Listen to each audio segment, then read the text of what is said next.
Assalamualaikum warahmatullahi wabarakatuh. Dan salam sejahtera. Kami dari kumpulan Nusa Puisi.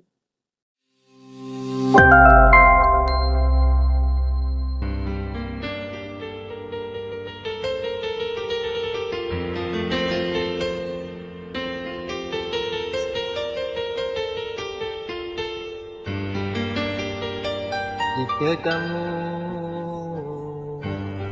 banyak berkata, di situ banyak membuat dusta. Jika kamu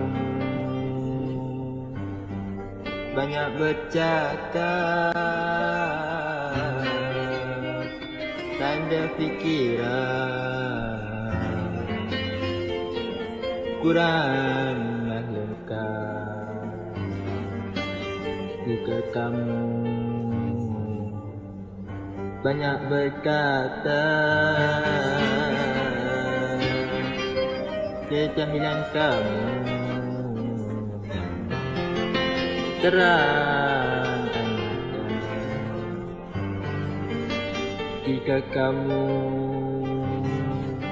banyak bercakap, kekurangan kamu mudah tersingkap. Jika kamu banyak berkata, di situ banyak silang sengketa. Jika kamu banyak bercakap, kamu sendiri masuk perangkap.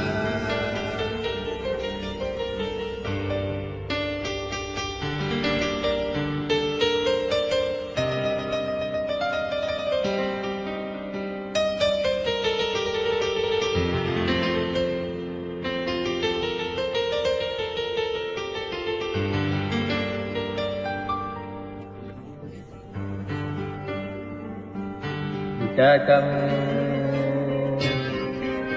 banyak berkata, janji palsu senang tercipta. Jika kamu banyak bercakap, kata mengata banyak diungkap. Jika kamu banyak berkata, banyak janji tidak di kota.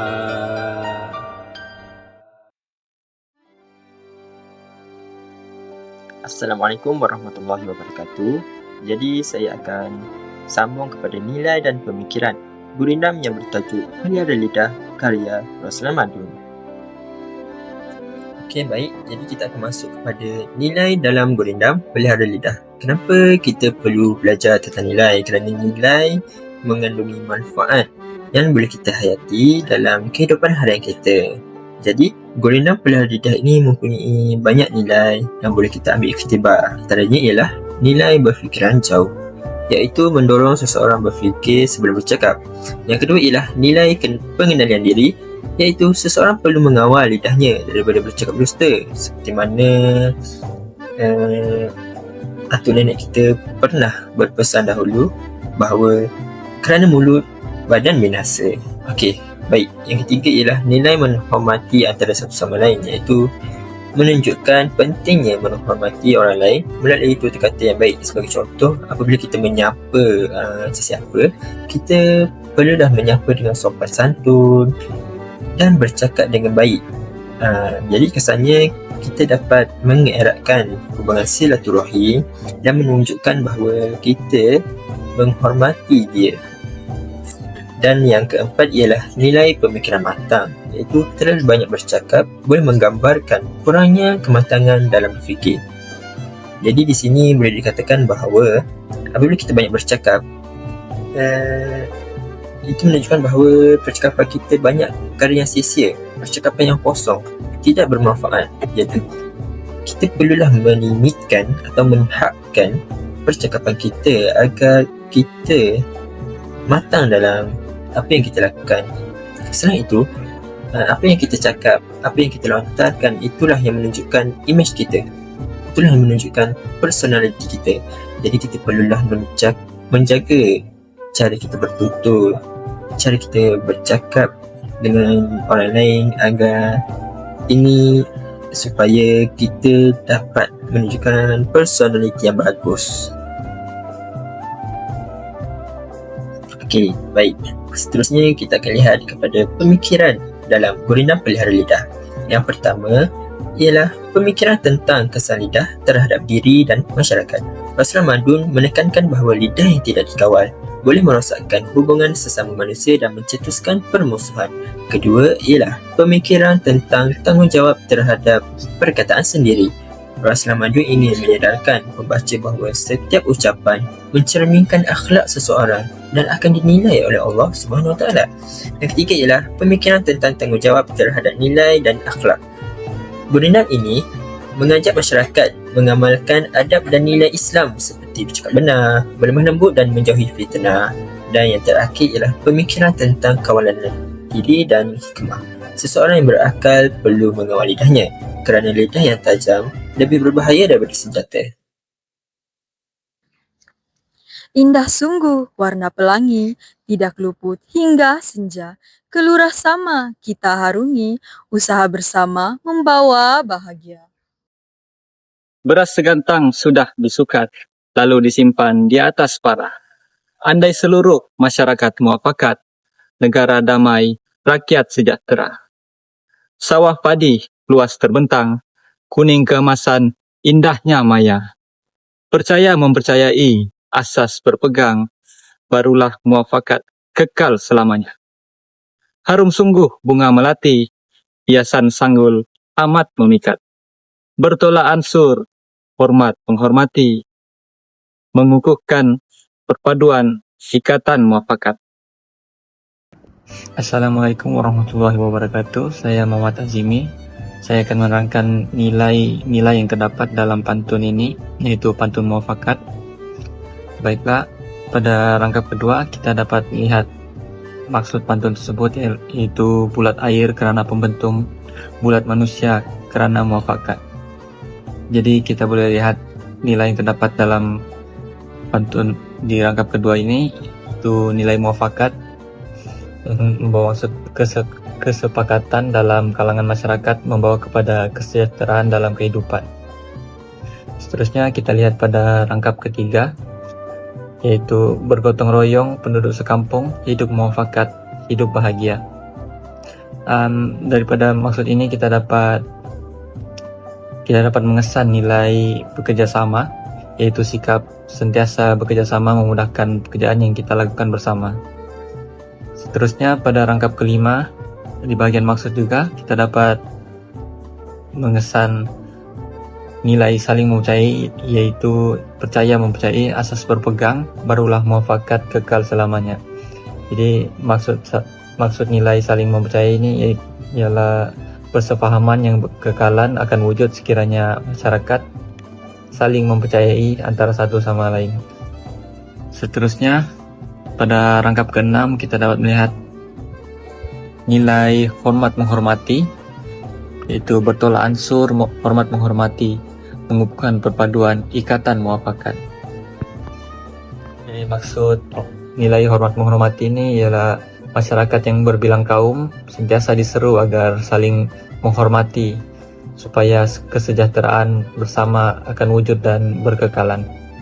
Baiklah, saya akan membentangkan pemikiran yang terdapat di dalam pantun yang kami sampaikan sebentar tadi. Dalam rangkap pertama, Pemikiran yang ada di dalam pantun ini ialah kehidupan akan menjadi lebih indah dan bermakna apabila setiap individu bekerja sama dan menghadapi cabaran bersama. Semangat berpasukan membawa kepada kebahagiaan dan kejayaan bersama. Kita boleh lihat di dalam intipati pantun rangkap pertama yaitu kelurah sama diharungi, usaha bersama membawa bahagia.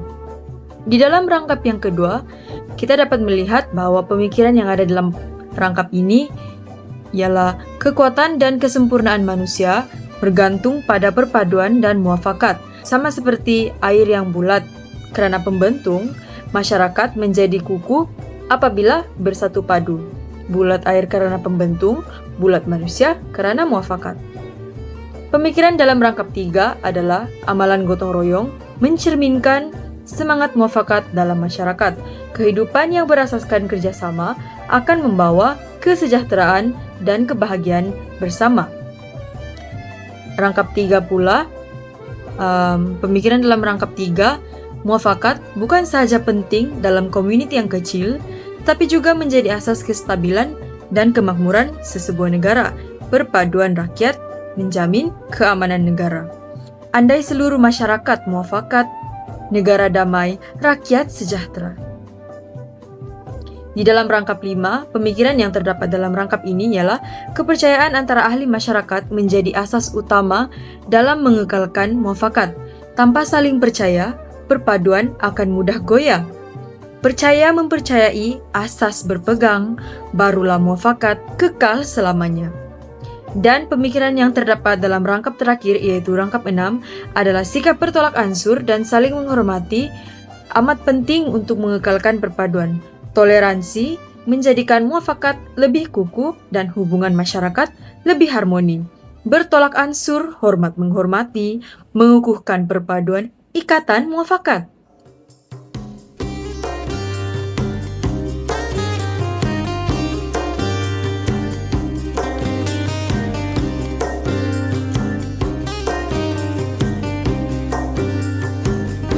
Aduhai malang Pak Kaduk, ayamnya menang kampung tergadai. Ada nasi dicurahkan, awak pulang ke buluran. Hai mudik menongkah surut, hilir menongkah pasang. Ada isteri dibunuh, nyaris mati oleh tak makan. Masa berlayar kematian angin, sauh di labu bayu berpuput.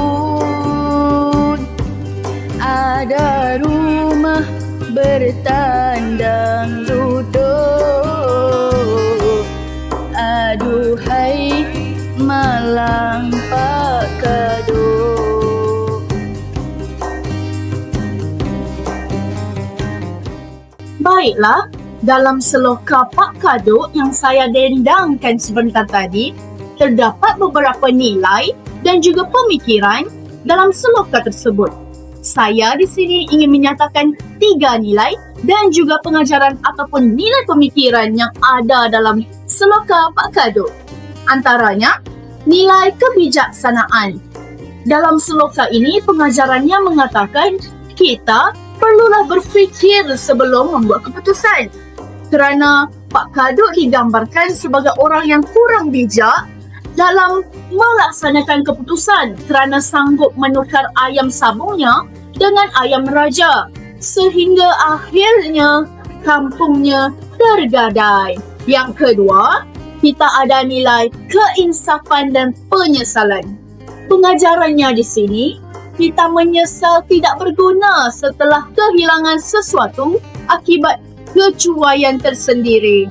Huraiannya di sini, setelah kampungnya tergadai dan dirinya sengsara, barulah Pak Kaduk menyedari kesilapan yang telah dilakukannya. Dan yang terakhir di sini iaitu nilai yang ketiga, iaitu nilai keinsafan sosial. Pengajarannya di sini, Janganlah kita mudah tertipu atau ditipu atau diperdaya oleh golongan berkuasa atau berkedudukan. Urayanya di sini, seloka ini menyindir masyarakat supaya tidak menjadi mangsa kepada kerakusan golongan pemerintah yang menindas rakyatnya. Di sini saja pengajaran dan juga nilai yang saya ingin nyatakan dalam seloka Pak Kado. Sekian, terima kasih.